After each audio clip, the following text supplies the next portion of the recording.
श्रीमद् रामायणम। प्रभु, अब वो समय आ गया है जब मैं आपकी धरोहर आपको वापस लौटा दूं, जो सीता स्वयंवर के दौरान आपने मुझे दी थी। भगवान परशुराम का विष्णु धनुष सारंग। आने वाले युद्ध में आपको उसकी आवश्यकता पड़ेगी।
प्रभु, हमारी सेना के अथक परिश्रम से हम आसपास के क्षेत्र से सभी छोटे बड़े चट्टान ले आए हैं। आपका आशीर्वाद लेकर कल भोर से हम सेतु निर्माण आरंभ करेंगे। शीघ्र ही लंका पर चढ़ाई करेंगे।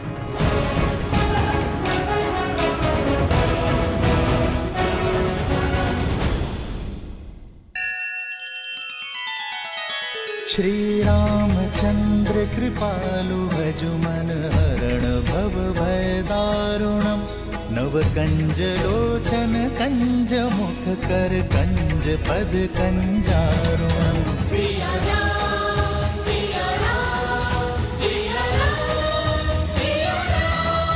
आदर्श और मर्यादा की है ये कथा महापावनम। काट मद श्री से मिला दे श्रीमद् रामायणम। श्रीमद् रामायणम। सिया राम, सिया राम, सिया राम, सिया राम। हनुमान जी, मुझे भय है कि हमारे बीच रावण के गुप्तचर घूम रहे हैं।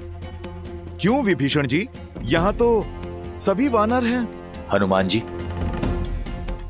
रावण की सेना में अनेक ऐसे मायावी असुर हैं जो रूप बदलने में सक्षम हैं।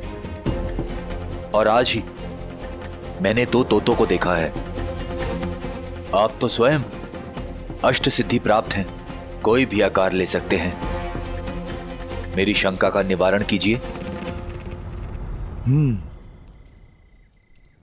जय श्री राम।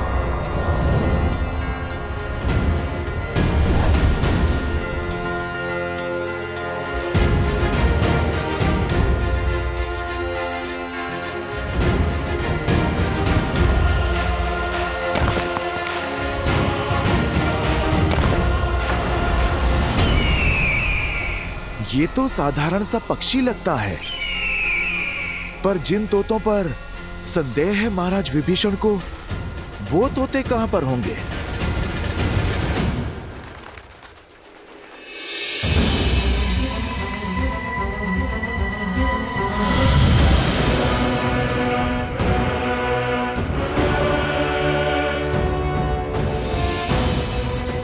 अगर वानरों की गुप्तचरी करनी है तो स्वयं वानर दिखना होगा।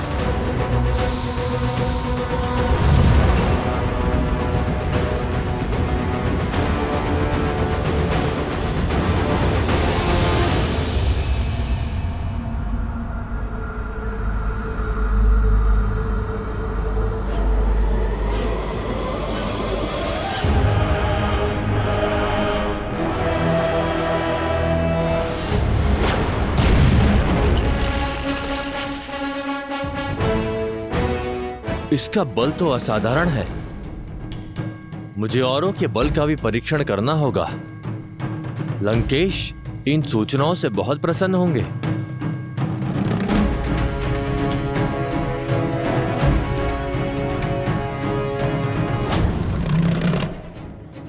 ये कौन है?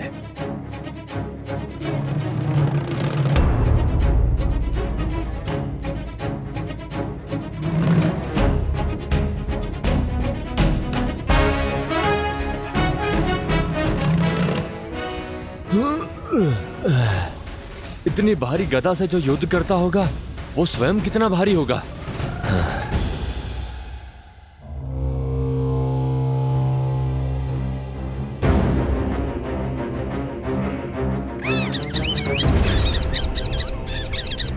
सारंग का संकेत, निकलना होगा यहां से।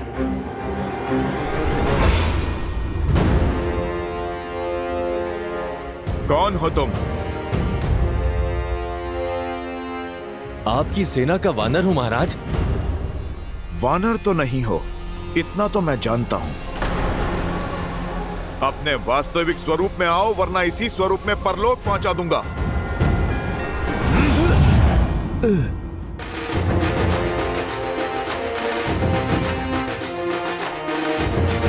अच्छा, तो अतिथि हो।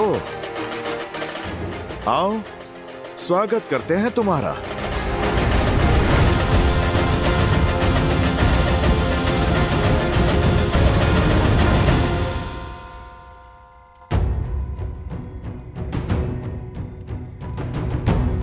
परंतु ऐसे तो 100 योजन का समुद्र पार करने में 10 दिवस से भी अधिक का समय लग जाएगा वानर राज। ले चलो इसे प्रभु श्री राम के पास। प्रभु के पास क्यों ले जाना? मार डालो इसे।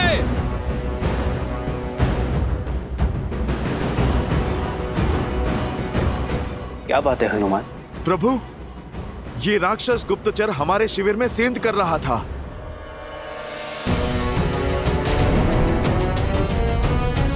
तो इसे यहाँ लाने की क्या आवश्यकता थी हनुमान? उसका अंत वही कर देते। दया दया महाराज सुग्रीव, दया। मैं कोई गुप्तचर नहीं हूं, मैं तो दूत हूं। दूत हूं महाराज।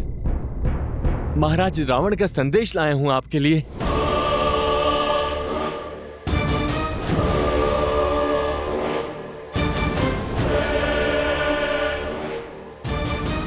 मेरे लिए? क्यों? क्योंकि एक राजा का संदेश दूसरे राजा के लिए। क्या संदेश भेजा है रावण ने? महाराज रावण ने कहा है कि सुग्रीव, आप वीर हैं, आप अपने भाई बाली के भांति शक्तिशाली हैं, संपन्न परिवार से हैं, फिर इस वनवासी के साथ दर दर क्यों भटक रहे हैं?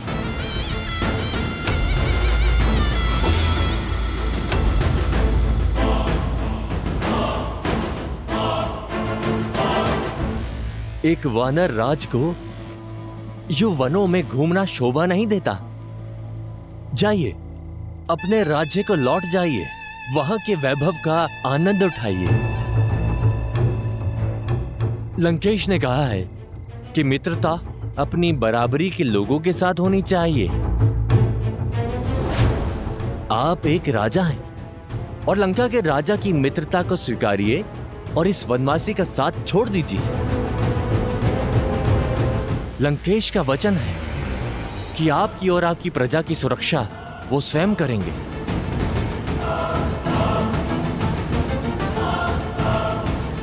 सुनिश्चित करेंगे कि किष्किंधा सदा फलता फूलता रहे और आप पर कभी कोई आंच ना आए।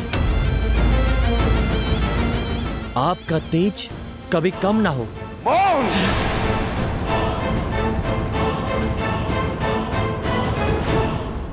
मुझे लगा था रावण बुद्धिमान है, परंतु उसने सिद्ध कर दिया कि वो मूर्ख है, मूर्ख। यदि तुम्हारे सर्वज्ञानी महाराज में तनिक भी बुद्धि होती, धर्म बोध होता, माता सीता का हरण कर कभी वो प्रभु श्री राम का शत्रु नहीं बनता। और क्या लगा उसे कि मैं इस संदेश के पीछे छिपी हुई इसकी मंशा नहीं समझूंगा, उसका छल नहीं समझूंगा। ये संदेश नहीं, रावण के भय का प्रतिबिंब है। ये सुग्रीव बाली का भाई अवश्य है, परंतु धर्म के पथ पर है। और ये सुग्रीव घर तभी लौटेगा जब श्री राम का उद्देश्य पूर्ण होगा। और उसका परामर्श मैं बिना लिए ही मान चुका हूं। मित्रता मैंने उनसे की है जो विश्वास का दूसरा नाम है, श्री राम।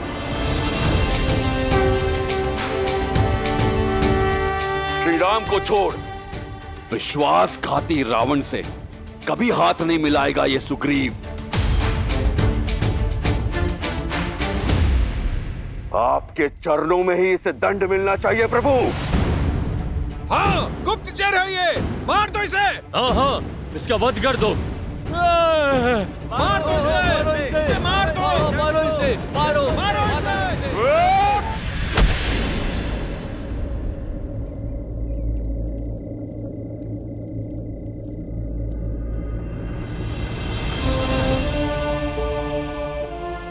नहीं मित्र, एक दूत पर वार करना धर्म संगत नहीं है। हम राक्षस नहीं हैं। उठो।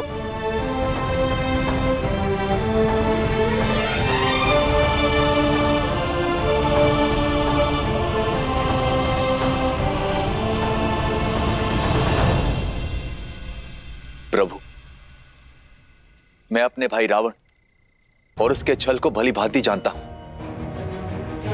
ये शुक है, लंका का सबसे योग्य गुप्तचर। आया यहां पर हमारा सैन्य बल जांचने ही है, किंतु पकड़े जाने पर इसे दूत बन जाने का आदेश दिया गया था। प्रभु, आप इसके षड्यंत्र में मत आई। रावण का चाहे जो भी षड्यंत्र हो, मैं अपनी मर्यादा नहीं छोड़ सकता। यदि ये कह रहा है कि ये दूत है, तो मेरी दृष्टि में ये दूत ही रहेगा। तुम अपने स्वामी का संदेश लेकर आए हो ना, मेरा भी एक संदेश लेकर जाओ।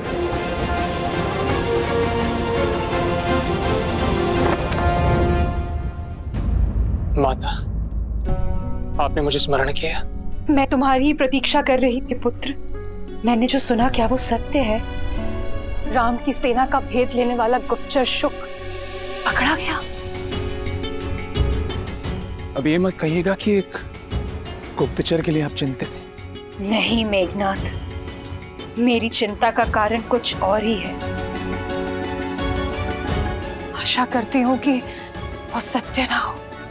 क्या है वो कारण? बताइए मुझे। विभीषण ने कहा था, राम श्री विष्णु के अवतार है।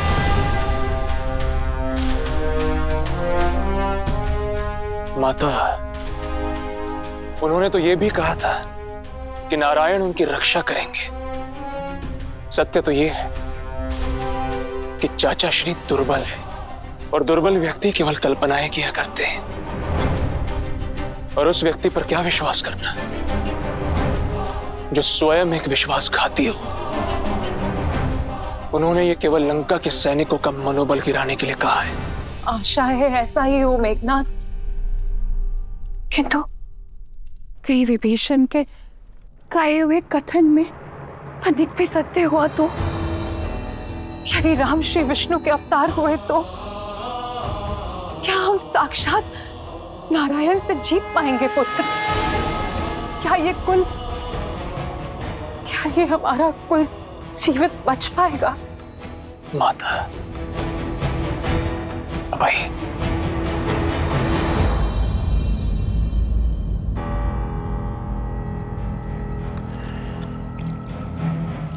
लीजिए,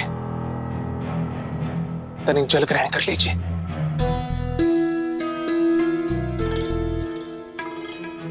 माता, मैं आपकी पीड़ा समझ सकता हूं। अक्षय कुमार की मृत्यु उपरांत आप अधिक भयभीत हैं, और आपका यही भय आपकी चिंता को और बढ़ा रहा है।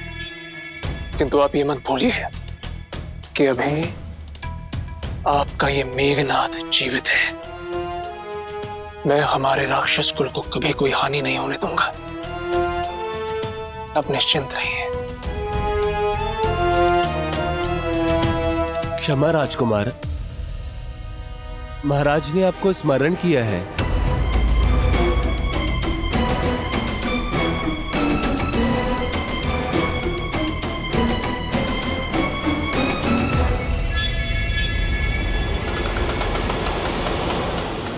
आओ पुत्र, देखो हमारा वीर गुप्तचर शूक पुनः लौट कर आया है।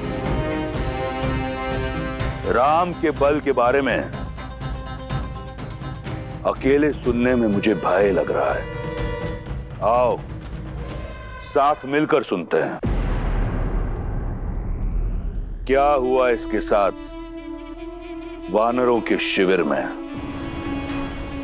तो बताओ शूक, क्या मूर्खता की तुमने जो तुम पकड़े गए?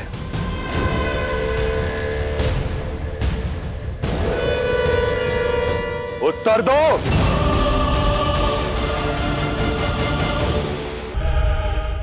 महाराज, मैं उन वानर सेना के बल, अस्त्र और शस्त्रों के विषय में सूचना एकत्रित कर रहा था, लेकिन न जाने कैसे उस वानर हनुमान को मुझ पर संदेह हो गया और उसने मुझे पकड़ लिया। और फिर तुम्हारा आदर सत्कार किया?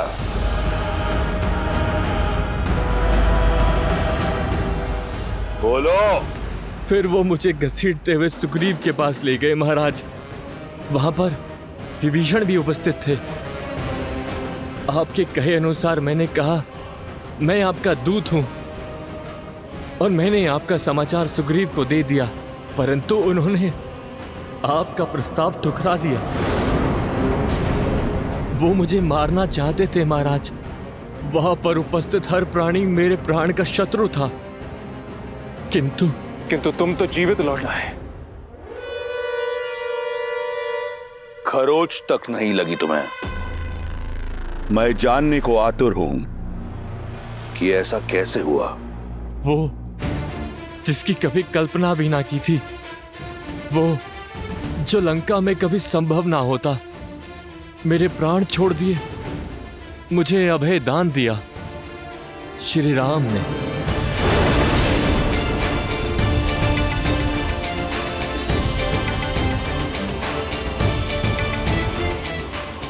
ऐसा क्या किया उस राम ने? तुम हमारी सेना का बल, हमारी दुर्बलताएं जानने आए हो ना, ताकि तुम अपने स्वामी को बता सको। मैं तुम्हारी सहायता कर देता।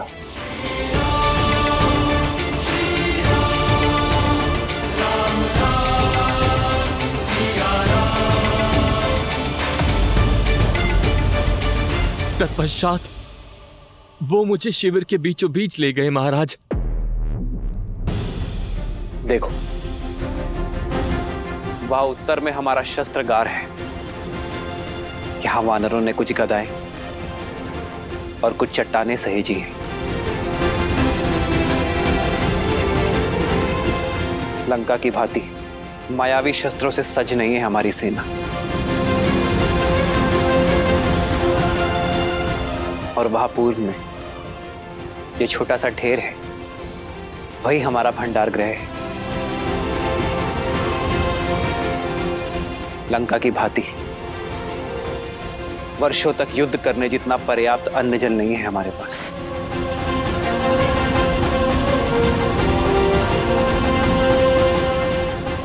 और वो वहां पश्चिम में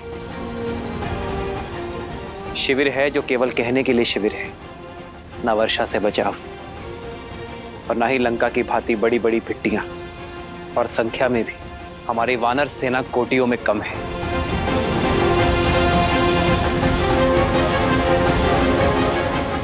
माया युद्ध और छल में आता नहीं, तो हमारे पास जो कुछ है लंका की तुलना में बहुत कम है।